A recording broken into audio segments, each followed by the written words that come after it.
You were a delegate to the Republican National Convention in 1968.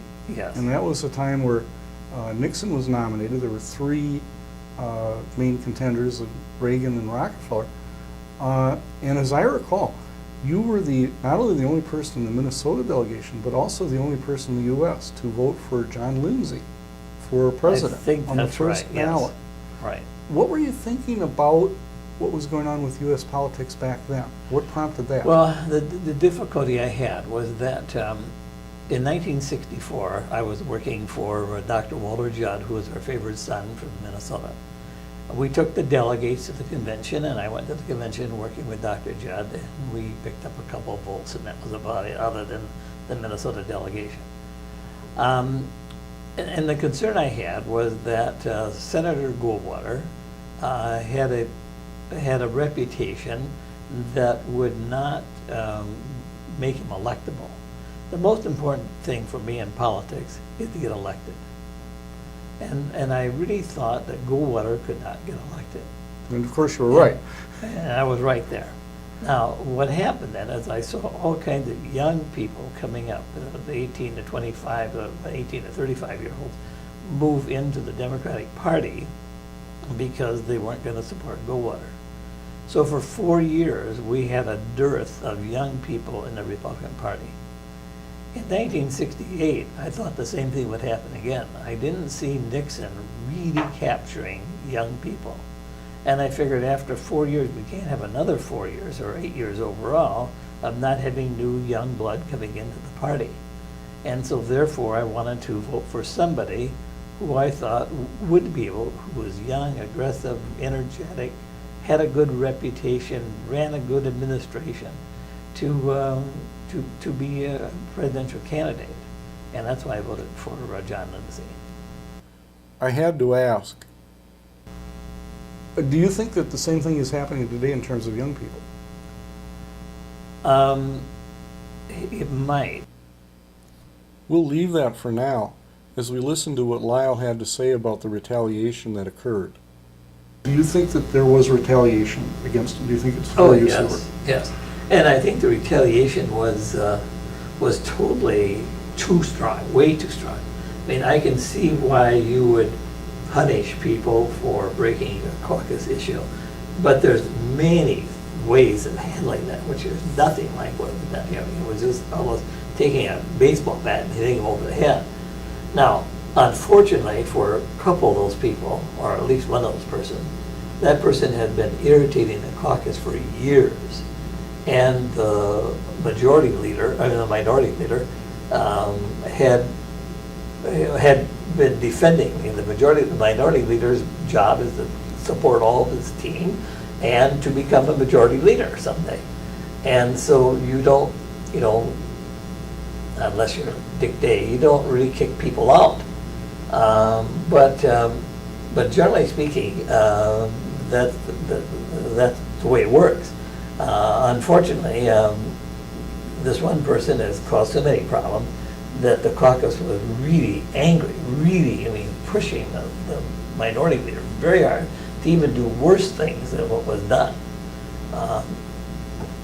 It's kind of dumb and kind of stupid, but that's the emotions that go on in these things, especially if you're tired and all those kind of things. Was that Ron Earhart? Yes. And I mean, Ron's a personal friend of mine. I like Ron, and I hope he gets reelected. But be that what it may, I'm telling you, there was an issue with the caucus. Enormous issue, enormous, and you can only be a leader with minority majority so long, or otherwise it catches up with you. And so you got to listen to your caucus people, and they were really out after him.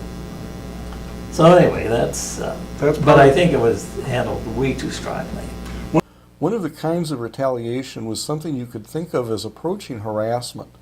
Local talk radio and blogs drummed up a campaign of phone calls and emails directed at the Republicans who voted to override the transportation veto. State legislators are part-time, and everyone is represented. It seems to me we have to ask, is there a point where these coordinated campaigns, especially phone calls to a representative's personal phone from people outside the district, go beyond our right to petition the government for a redress of grievances? Would you want to put up with it? Sometimes you're home on a Sunday afternoon and the sun's out and you're walking the dog and nobody calls. There's no one around. It's a quiet park. That wasn't this weekend. I didn't feel lonely this weekend, Madam Speaker and members. I didn't feel lonely at all. In fact, I have 800 unopened emails, not for lack of trying. I just kind of skimmed the ones that looked like they were interesting to read from trying to find some local ones. I got, if you want to know what your people think, I can tell you, each of you, what your people think. And they were both happy and unhappy, depending upon how much they know. They used to be called slander to name call on radio shows, and you get to hide behind your microphone. Jason Lewis, who's a relatively small market radio talk guy, I think he's got a point and a half still. I mean, that's not like the good neighbor, you know.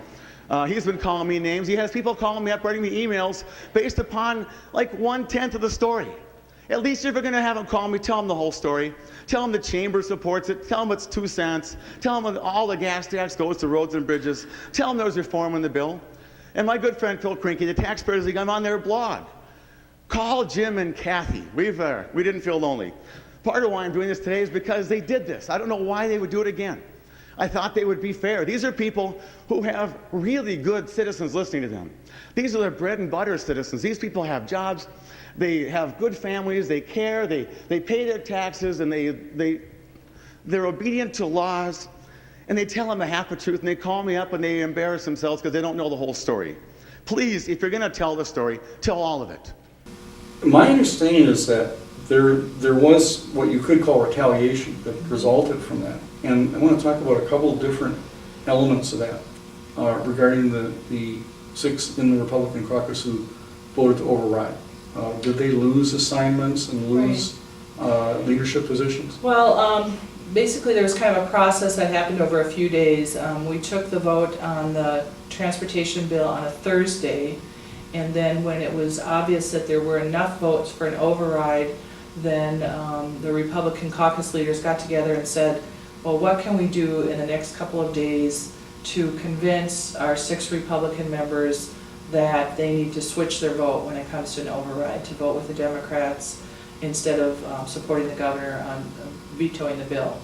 And so there's only so many things at your disposal when you're in a caucus position. I mean, we're realistically hired by the voters of our district, so they can't really fire us as a caucus member. That's not an option. So there was very few options of any kind of penalty or retaliation, and so one of the main options was taking away the leadership role in the committee. And being in the minority party, we take what's called a Republican lead position in the committee structure, which is like the top Republican position in that committee.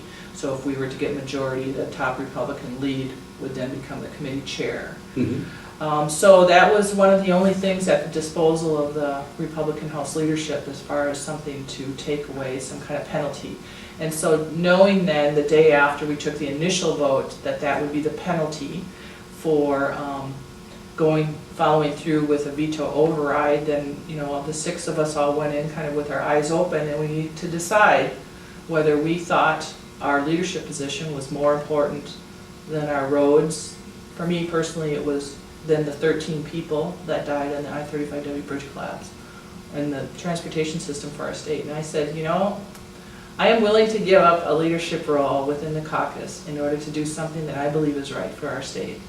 And so then all 6 of us then voted to override the governor along with the 85 Democrats. It was enough to get that through then, despite the governor's veto.